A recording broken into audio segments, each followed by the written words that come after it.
नमस्कार friends, welcome my channel friends. जय Shri Ganesh friends. आज की वीडियो स्टार्ट करते हैं। भालचंद्र संकष्टी चतुर्थी कब है? भालचंद्र संकष्टी चतुर्थी 2025 कब है? क्या इस दिन व्रत और पूजा से दूर होंगे सभी कष्ट? जाने शुभ मुहूर्त, पूजा विधि और महत्व। भालचंद्र संकष्टी चतुर्थी के बारे में। भालचंद्र संकष्टी चतुर्थी भगवान गणेश को समर्पित एक पावन व्रत है जो कृष्ण पक्ष की चतुर्थी तिथि को मनाई जाती है।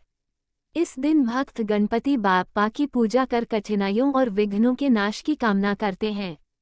भालचंद्र संकष्टी चतुर्थी 2025 सनातन धर्म में प्रथम पूजनीय भगवान श्री गणेश जी की आराधना के लिए हर माह में 2 दिन अत्यंत महत्वपूर्ण माने जाते हैं। ये तिथि होती है चतुर्थी। सभी चतुर्थी तिथियों में चैत्र माह के कृष्ण पक्ष में पड़ने वाली भालचंद्र संकष्टी चतुर्थी अति विशेष मानी जाती है। ऐसी मान्यता है इस दिन भगवान गणेश की पूजा अर्चना करने से भक्तों की समस्त मनोकामनाएं पूर्ण होती हैं। भालचंद्र संकष्टी चतुर्थी कब है? इस साल भालचंद्र संकष्टी चतुर्थी 17 मार्च सोमवार को मनाई जाएगी। चतुर्थी तिथि 17 मार्च को शाम 07:33 पर प्रारंभ होगी। चतुर्थी तिथि 18 मार्च को रात 10:09 पर समाप्त होगी। भालचंद्र संकष्टी चतुर्थी के दिन चंद्रोदय का समय रात 08:49 से 18 मार्च की रात 09:42 तक रहेगा। भालचंद्र संकष्टी चतुर्थी चंद्रोदय का समय रात के 8:49 से रात के 9:42 तक। भालचंद्र संकष्टी चतुर्थी के शुभ मुहूर्त समय ब्रह्म मुहूर्त सुबह के 4:29 से सुबह के 5:17। प्रातः संध्या सुबह के 4:53 से सुबह के 6:05। अभिजित मुहूर्त रात के 11:42 से दोपहर के 12:30। विजय मुहूर्त दोपहर के 2:07 से दोपहर के 2:55। गोधूली मुहूर्त शाम के 6:05 से शाम के 6:29। सायाह संध्या शाम के 6:08 से शाम के 7:19। अमृतकाल सुबह के 7:34 से सुबह के 9:23। निशिता मुहूर्त रात के 11:42 से रात के 12:30 18 मार्च तक। संकष्टी चतुर्थी क्या है? संकष्टी चतुर्थी का व्रत प्रत्येक मास के कृष्ण पक्ष की चतुर्थी को किया जाता है। बुद्धि एवं विवेक के देवता गणेश जी को समर्पित यह व्रत समस्त कष्टों को हरने वाला और धर्म, अर्थ, मोक्ष, विद्या, धन व आरोग्य प्रदान करने वाला है। शास्त्रों में भी कहा गया है कि जब मन संकटों से घिरा महसूस करे तो संकष्टी चतुर्थी का अद्भुत फल देने वाला व्रत करें और भगवान गणपति को प्रसन्न कर मनचाहे फल की कामना करें। संकष्टी चतुर्थी क्यों मनाई जाती है? इस दिन गणेश भगवान की पूजा का विधान है। संकष्ट का अर्थ है कष्ट या विपत्ति। शास्त्रों के अनुसार संकष्टी चतुर्थी के दिन व्रत करने से सभी कष्टों से मुक्ति प्राप्त होती है। इस दिन माताएं गणेश चौथ का व्रत करके अपनी संतान की दीर्घायु और कष्टों के निवारण के लिए भगवान से प्रार्थना करती हैं। संकष्टी चतुर्थी व्रत का महत्व।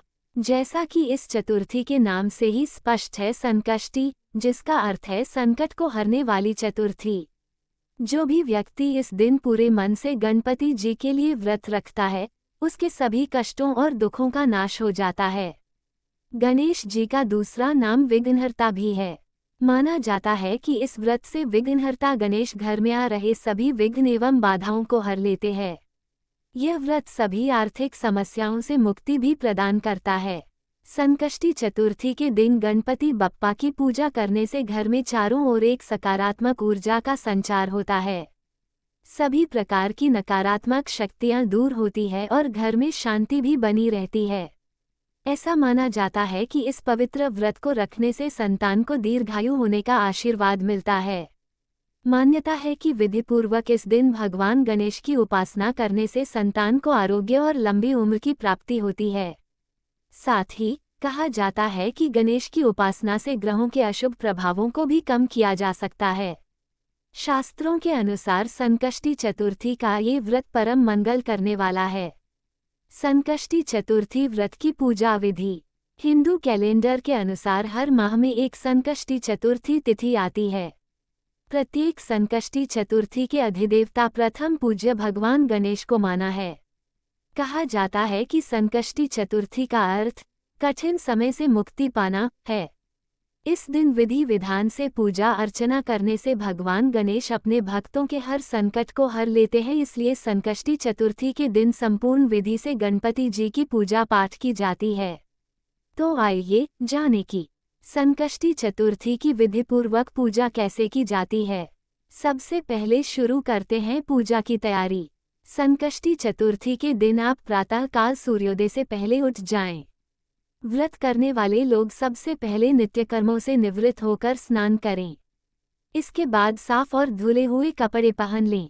सूर्यदेव को जल से अर्घ्य दें और व्रत का संकल्प लें। इसके बाद पूरे दिन का व्रत धारण करें और संध्या समय में गणपति की पूजा की शुरुआत करें। पूजा के लिए सभी सामग्री एकत्रित कर लें। जहां आपको चौकी की स्थापना करनी है, उस स्थान को अच्छे से साफ कर लें।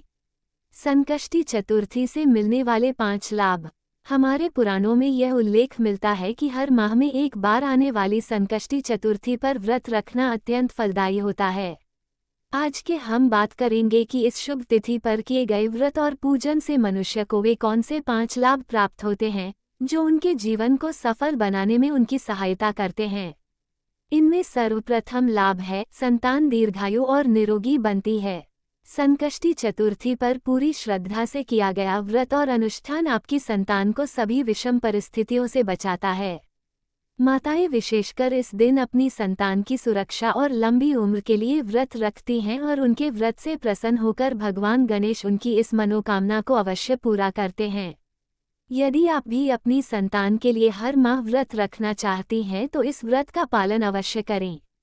संकष्टी चतुर्थी से मिलने वाला दूसरा बड़ा लाभ है कठिन परिस्थितियों से मुक्ति। संकष्टी का शाब्दिक अर्थ होता है सभी संकटों से मुक्ति पाना। संकष्टी चतुर्थी के दिन व्रत करने से मिलने वाला यह विशेष लाभ है। दैनिक जीवन में ऐसे कई कार्य होते हैं जहां आपको अड़चनों का सामना करना पड़ता है और अंत में वे कार्य नहीं बन पाते हैं। संकष्टी चतुर्थी के व्रत के प्रभाव से सभी तरह की बाधाओं और अड़चनों से मुक्ति मिलती है। इस दिन पूरे समर्पण के साथ व्रत रखने से प्रथम पूज्य भगवान गणेश अपने भक्तों के सभी कष्टों को हरकर उनके जीवन को आसान बनाते हैं। तीसरा लाभ है परिवार में सुख समृद्धि। संकष्टी चतुर्थी पर किए गए व्रत से व्रती के सभी परिवारजनों पर गणपति जी की कृपा बरसती है। संकष्टी चतुर्थी के दिन की गई विधिपूर्वक पूजा से संपूर्ण कुटुंब को सुखी जीवन का आशीर्वाद लाभ के रूप में मिलता है। इस तिथि पर किया गया व्रत बहुत ही प्रभावशाली होता है और यदि घर में कोई एक सदस्य भी इस व्रत का पालन करे तो उस घर से सभी नकारात्मक ऊर्जाओं का नाश होता है और परिवार में समृद्धि का वास होता है। चौथा लाभ है दुर्लभ मनोकामनाओं की पूर्ति। संकष्टी चतुर्थी का व्रत और पूजन करने से मनुष्य की कई दुर्लभ इच्छाओं की पूर्ति हो सकती है। मंगलमूर्ति भगवान गणेश बहुत दयालु हैं और वे संकष्टी चतुर्थी पर व्रत करने वाले अपने भक्तों की हर मनोकामना को पूरा करते हैं।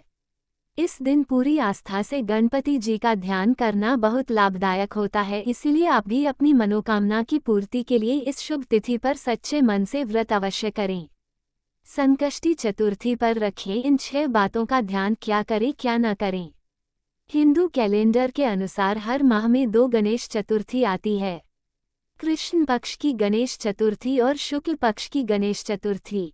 इस मंगल तिथि पर भगवान गणेश जी का आशीर्वाद पाने के लिए व्रत किया जाता है और भगवान गणेश जी की विधिपूर्वक पूजा की जाती है।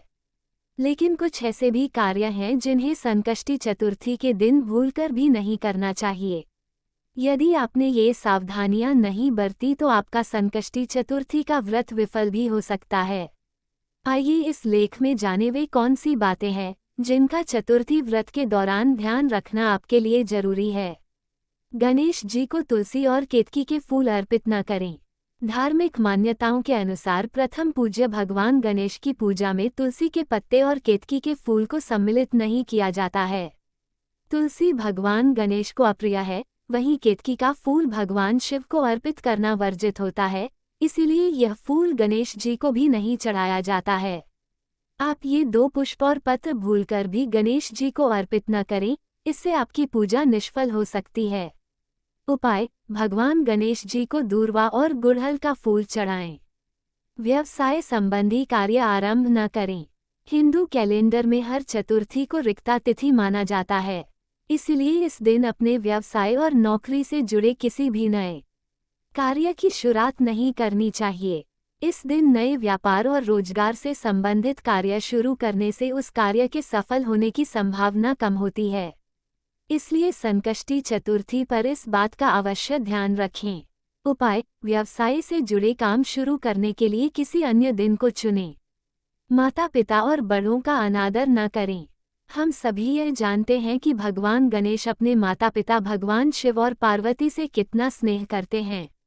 उनके लिए माता पिता समस्त ब्रह्मांड के समान हैं। इसीलिए संकष्टी चतुर्थी के दिन अपने माता पिता और किसी भी बड़े बुजुर्ग का अनादर न करें। यदि आप ऐसा करते हैं तो आप भगवान गणेश के प्रकोप के भागी अवश्य बनेंगे।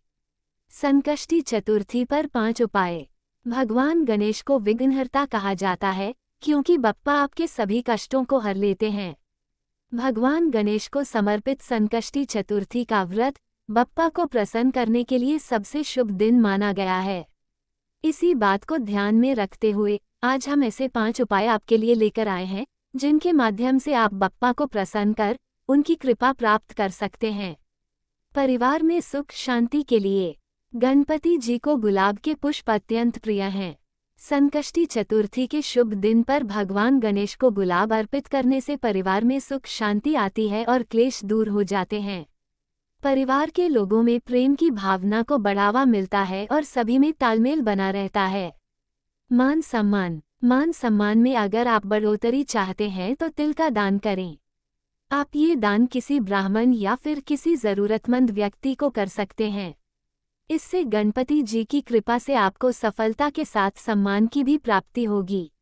इच्छा पूर्ति के लिए गणपति जी अपने भक्तों की सभी मनोकामनाएं पूर्ण करते हैं। अगर आप चाहते हैं कि आपकी भी मनोकामनाएं पूरी हों तो भगवान गणेश को रोली और चंदन अर्पित करें। इससे वह अत्यंत प्रसन्न होते हैं और आपकी कामना को सिद्ध कर देते हैं। नौकरी में पदोन्नति के लिए अगर आप सफलता के पथ पर अग्रसर होने के साथ नौकरी में पदोन्नति की कामना रखते हैं तो अष्टमुखी रुद्राक्ष की विधिवत पूजा करवाकर इसे गले में धारण कर लें।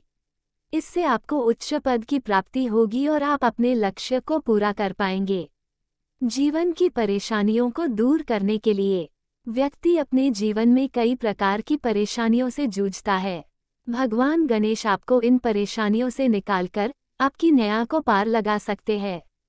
इसके लिए आप संकष्टी चतुर्थी के दिन गणपति जी को तिल और गुड़ के लड्डू का भोग लगाएं और उनसे प्रार्थना करें। यदि संभव हो तो इस दिन पूजा में जनेऊ और दूर्वा को भी अवश्य शामिल करें। ये भगवान गणेश को प्रिय है। संकष्टी चतुर्थी व्रत कथा। एक समय की बात है कि विष्णु भगवान का विवाह लक्ष्मी जी के साथ निश्चित हो गया। विवाह की तैयारी होने लगी। सभी देवताओं को निमंत्रण भेजे गए, परंतु गणेश जी को निमंत्रण नहीं दिया, कारण जो भी रहा हो। अब भगवान विष्णु की बारात जाने का समय आ गया। सभी देवता अपनी पत्नियों के साथ विवाह समारोह में आए। उन सबने देखा कि गणेश जी कहीं दिखाई नहीं दे रहे हैं। तब वे आपस में चर्चा करने लगे कि क्या गणेश जी को नहीं न्योता है या स्वयं गणेश जी ही नहीं आए हैं। सभी को इस बात पर आश्चर्य होने लगा। तभी सबने विचार किया कि विष्णु भगवान से ही इसका कारण पूछा जाए। विष्णु भगवान से पूछने पर उन्होंने कहा कि हमने गणेश जी के पिता भोलेनाथ महादेव को न्योता भेजा है। यदि गणेश जी अपने पिता के साथ आना चाहते तो आ जाते, अलग से न्योता देने की कोई आवश्यकता भी नहीं थी। दूसरी बात यह है कि उनको 1.25 मन मूंग, 1.25 मन चावल, 1.25 मन घी और 1.25 मन लड्डू का भोजन दिन भर में चाहिए। यदि गणेश जी नहीं आएंगे तो कोई बात नहीं, दूसरे के घर जाकर इतना सारा खाना पीना अच्छा भी नहीं लगता। इतनी वार्ता कर ही रहे थे कि किसी एक ने सुझाव दिया, यदि गणेश जी आ भी जाएं तो उनको द्वारपाल बनाकर बैठा देंगे कि आप घर की याद रखना। अब तो चूहे पर बैठकर धीरे धीरे चलोगे तो बारात से बहुत पीछे रह जाओगे। ये सुझाव भी सबको पसंद आ गया, तो विष्णु भगवान ने भी अपनी सहमति दे दी। होना क्या था कि इतने में गणेश जी वहां आ पहुंचे और उन्हें समझा बुझाकर घर की रखवाली करने बैठा दिया। बारात चल दी, तब नारद जी ने देखा कि गणेश जी तो दरवाजे पर ही बैठे हुए हैं, तो वे गणेश जी के पास गए और रुकने का कारण पूछा। गणेश जी कहने लगे कि विष्णु भगवान ने मेरा बहुत अपमान किया है। नारद जी ने कहा कि आप अपनी मूषक सेना को आगे भेज दें, तो वह रास्ता खोद देगी जिससे उनके वाहन धरती में धंस जाएंगे, तब आपको सम्मानपूर्वक बुलाना पड़ेगा। अब तो गणेश जी ने अपनी मूषक सेना जल्दी से आगे भेज दी और सेना ने जमीन पोली कर दी। जब बारात वहां से निकली तो रथों के पहिए धरती में धंस गए। लाख कोशिश करें, परंतु पहिए नहीं निकले। सभी ने अपने अपने उपाय किए, परंतु पहिए तो नहीं निकले, बल्कि जगह जगह से टूट गए। किसी की समझ में नहीं आ रहा था कि अब क्या किया जाए। तब तो नारद जी ने कहा, आप लोगों ने गणेश जी का अपमान करके अच्छा नहीं किया। यदि उन्हें मनाकर लाया जाए तो आपका कार्य सिद्ध हो सकता है और यह संकट टल सकता है। शंकर भगवान ने अपने दूत नंदी को भेजा और वे गणेश जी को लेकर आए। गणेश जी का आदर सम्मान के साथ पूजन किया, तब कहीं रथ के पहिए निकले। अब रथ के पहिए निकल को गए, परंतु वे टूट फूट गए, तो उन्हें सुधारे कौन? पास के खेत में खाती काम कर रहा था, उसे बुलाया गया। खाती अपना कार्य करने के पहले श्री गणेशाय नमः कहकर गणेश जी की वंदना मन ही मन करने लगा। देखते ही देखते खाती ने सभी पहियों को ठीक कर दिया। वह खाती कहने लगा कि हे देवताओं, आपने सर्वप्रथम गणेश जी को नहीं मनाया होगा और न ही उनकी पूजन की होगी, इसलिए तो आपके साथ यह संकट आया है। हम तो मूर्ख अज्ञानी हैं, फिर भी पहले गणेश जी को पूजते हैं, उनका ध्यान करते हैं। आप लोग तो देवतागण हैं, फिर भी आप गणेश जी को कैसे भूल गए? अब आप लोग भगवान श्री गणेश जी की जय बोलकर जाएं, तो आपके सब काम बन जाएंगे और कोई संकट भी नहीं आएगा। ऐसा कहते हुए बारात वहां से चल दी और विष्णु भगवान का लक्ष्मी जी के साथ विवाह संपन्न करा के सभी सकुशल घर लौट आए। हे गणेश जी महाराज, आपने विष्णु को जैसो कारज सारियो, ऐसो कारज सबको सिद्ध करजो। बोलो गजानन भगवान की जय। फ्रेंड्स, हमारे वीडियो कैसे लगा है जरूर कमेंट करके बोलना। Friends please like comment subscribe और शेयर करना नहीं भूलना। Friends please full video watch करना नहीं भूलना। All friends thank you so much और धन्यवाद। जय श्री गणेश।